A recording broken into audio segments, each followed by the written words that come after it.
As a one-person business, there are a lot of things you need to do, from sales to marketing to building your website to building your brand to writing killer blog post content, running your finances and handling your books and invoicing, and oh, by the way, delivering for clients, the work you actually set out to do. It can be overwhelming. So you might ask, where exactly should I spend my time? In this video, we're going to answer that question. And we're also going to answer how that changes over time. Because how you spend your time when you're starting, how you spend your time when you're growing, and what you do when you are about to scale are different. So we're going to outline that in this video.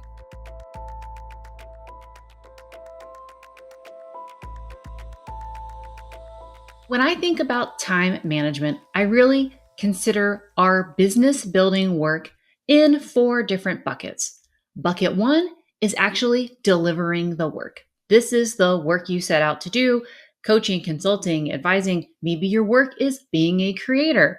So that's all the work that you set out to do, delivering the work. The next bucket is winning the work. This is a term I picked up from Mo Bunnell, but in winning the work, you're doing sales, you're doing marketing, you're actually winning the business. The third bucket is business building and business administration. This is things like building systems, building your onboarding sequence, building your website, creating your methodology, organizing all of your content. This is business building work. It also includes business administration, like invoicing and managing your books. And the last part of time management is team management. So delegating work to your contractors, hiring team members, providing feedback. There's also a secret 5th part of business, which is actually margin and rest and downtime. But for the purposes of this video, we are just going to look at the 4 buckets of delivering the work, winning the work, building the business to support the work, and managing the team. So now that we've laid out these 4 buckets, we are going to illustrate how that changes based on your stage of business. So stage 1 of your business is starting your business. So this is the first couple of years of your business where you don't have a client roster yet. You're still figuring out who and how you like to serve. You're probably still building a lot of your business back end, like your invoicing system and your bookkeeping system and your website and your personal brand and all those assets that we think we need to have in order to be professional.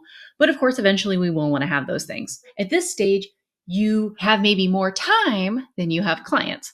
So in this stage of the business, you might see your time split in roughly 3 buckets. 33% of your time either delivering with paid clients, or we'll talk about with maybe unpaid clients. 33% of your time doing marketing and sales, the winning the business work, and 33% of your time building your business.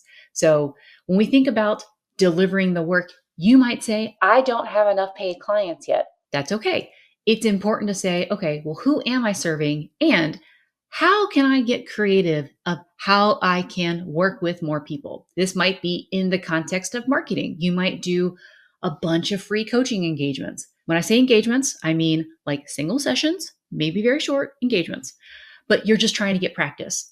If you're a web designer, this might actually be doing a web mockup for someone that you want to work with and showing it to them and saying, I have some thoughts about your business. Or it might be doing some free complimentary strategy sessions or workshops with people you are trying to win the business of, just getting in the rhythm of delivering. Once you start to build that reputation, you will start to get more paying clients, and then you'll shift away from doing as much of the unpaid marketing related emotional labor of serving clients. In the 33% of time that you are spending doing marketing sales, particularly if you are working one-on-one with clients delivering services, I want most of this time to be spent on making connections, building communities, being in dialogue.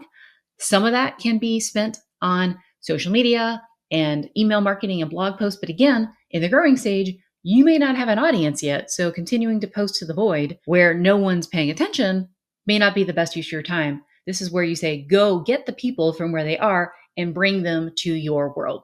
So that's the 33% marketing, sales, the winning the work time. And then the last 33% is going to be business building. There are a myriad of tasks that you need to do in order to get your business set up. Some of these are more administrative, again, like setting up your invoicing system, setting up some initial client workflows. Some of this could be brand building. Who do I stand for? And what is my message? And is that representative on my digital properties? In this one, we want to make sure that we are not spending too much time typing behind the keyboard and not actually in dialogue with people. We can get really caught up with, oh, I'm going to have the perfect website and the perfect branding and this perfect social media. I'm going to have it all perfect before I start talking to humans. And oh, by the way, that's a really great way to have to do it all over again once you've had those conversations. So we want to be building our business over time, but what we don't want to be doing is spending too much time not in relationship with other humans, doing too much building before we start really trying to win the work through marketing and sales, relational based marketing and sales, and serving clients. And again, at whatever price we can do in order to start getting practice. So that's what we're doing when we're starting. We want to spend as much time on marketing and sales, client delivery, and business building, making sure not to over-index on building and over-index on kind of like posting on social media, especially as we're trying to build our book of business. So that's starting. The next stage is growing. This is the stage where your marketing and sales are starting to pay off. You are starting to become busier with your client base. So at this stage, you probably will get up to 50% of your time being spent delivering the work because you've got a roster that's steadily filling up. You're probably going to spend 25% of your time doing winning the work activities, 15% of your time doing business building activities, and then 5% of that time working with a team. Maybe this is the time where you say, I'm going to outsource some things in my business, accounting.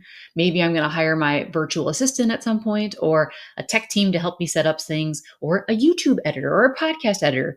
These are all still team members that you have to manage, even though they're not employees. At this stage, we can get really caught in spending too much time in delivery, right? We want to make revenue. We want to serve clients. And so we keep taking on our client roster until we're spending 60, 70, 80, 90% of our business work time on working with clients. And that means two things are going to happen. One, you're likely to fall into the feast and famine cycle because you're not doing consistent marketing and sales, winning the work activities, because you're spending all of your time on delivery for clients. And also, you are not setting up the systems that allow it to be easier to do marketing and sales activities and to be easier to do client delivery. So if we're spending too much time in the delivery stage when we're growing in order to kind of keep that revenue coming in, we are not winning the work that's going to keep our pipeline full in the future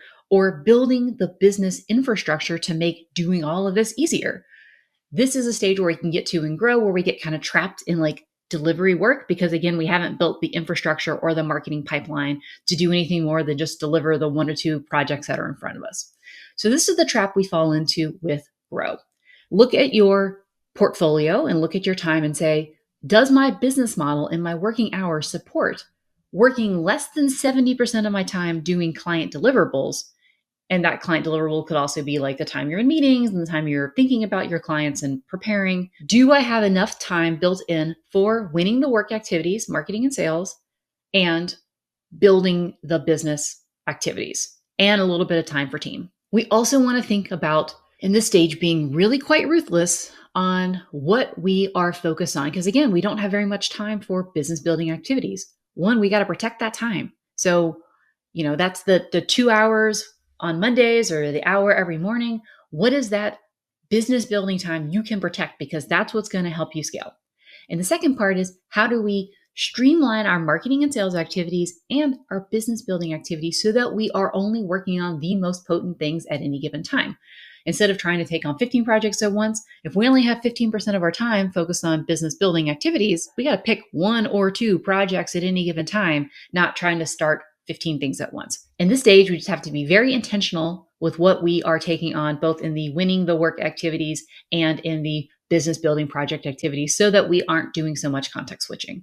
So finally, what seems like the dream is the scale stage. So in this stage, you have probably some team members that you are delivering through, or team members that are helping you manage your community, run your courses. And you may not have team members doing these client facing things, but you might have a team helping you with administration, helping you with content production, podcast editing, and things like that. So again, there's just more moving pieces as you're thinking about scaling, even if they are front facing client focused or more supporting you on the back end. But that means you're going to be spending time differently. You're going to be spending roughly probably 30% of your time on delivery, and only the delivery aspects that you need to be doing. So this is going from doing everything to maybe just doing strategy, doing everything to just maybe creative direction. Again, now that you have a larger business and you have a team, you're going to have to probably spend a little more time doing sales and marketing, depending on the level of new business that you need to keep coming in order to support a team. Because you now have a team, again, you need to be thinking about the business building systems that support having a team, that support doing sales and marketing, that are actually supporting you getting out of the delivery work. So this is business building time, like developing SOPs, developing systems, developing team rhythms and communication protocols, developing your signature methodology. These are all things that in the business building time, you're going to be spending time on, so that other people can help you with delivery, that you can make sure you're still delivering quality to clients, that you do keep the marketing and sales rhythm running, and that you manage your team well. And then finally, you're going to be spending 20% of your time probably on team management. So this is hiring team members, training team members, onboarding them, helping them prioritize, providing feedback on specific deliverables, performance management guidelines, payroll. So these are all things that happen when you bring on a team that can help you scale. So again, the time we're not spending on doing delivery, because people can do that for us, we now need to manage the team and all the parts of the business. So again, the load shifts from doing the work to funding the work through sales and marketing, winning that work, and building and managing that team, including putting the systems and structures in place in order for your team to know when and what to do. It is easy to get sucked back in to the trap of doing hands-on work, especially if you're a micro agency where you still are the face of the clients, or you're uncomfortable with management. So that kind of doing the work time can tick up, and we can spend less time on systems building and managing the team. But of all importance, you need to protect that team leadership time, either for managing through task management. Maybe you don't like to have meetings, which is super fine, but you're still going to have to make sure that everyone's priorities are clear, everyone's delivering on time, and the buck has to stop with you. So if team management is the last thing on your list and you're like, oh, I can do that in my nights and weekends, that's probably not going to work for effective scaling of a team. So that's where our time goes with scaling. There is an interesting jump, though, from growing to scaling. As you can see here, we shift from doing less delivery and now managing the team, continuing doing the work, and build the system, which is why when you are doing too much delivery, you are hitting that 50, 60, 70% threshold, and there's not a lot of time to hire the team, build the systems, or really stand up that marketing and sales engine. This is when we have to think about the season of business we're in and how we want to go from a model that maxes out where we are just growing to a model that allows us to scale. So some solutions might be for the season of your business. One, pulling back on delivery and relying on a cash buffer. So this may mean in advance you need to raise your prices. This may mean you have what's called a slingshot season. I heard that term from Mariah Cause, which is where you ramp down the number of clients that you have at a time and spend that time building assets and building the systems and making sure you have a strong enough pipeline to build the team. This might be a season where you rely on more evergreen automated marketing. Maybe that's like the next thing you need to do in order to step yourself off of the constant hamster wheel, not have to do quite as much time doing sales and marketing activities because you have some systems that are working for you during a particular season. So instead of having to post on social media every day, you can take your foot off the gas a little bit because you've built some marketing assets. Referrals and word of mouth.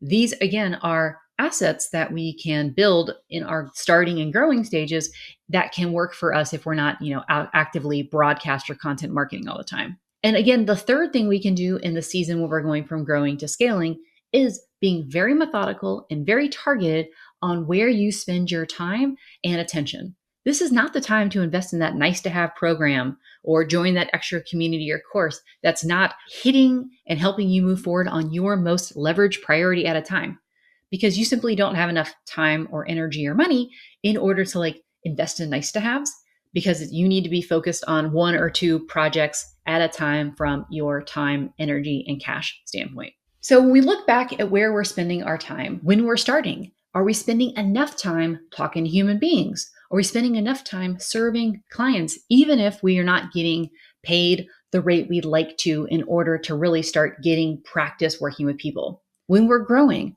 are you protecting enough time for marketing and sales, winning the work activities, and for business building work? Because that's what ultimately makes growing the business and even potentially scaling simplest. And then in scaling, are you dedicating enough time to appropriately managing your team and keeping the marketing engine running, which means having comfort in building the systems and the offer structures to be able to step away from as much of the hands-on delivery while ensuring client quality and that consistent results. So these are the questions about where you're spending your time. To conclude this video, ask which stage of business are you in, starting, growing, or scaling? How much time are you spending in these buckets? And where do you need to make a shift? Let me know in the comments what you come up with, and make sure to like and subscribe, and I'll see you next time.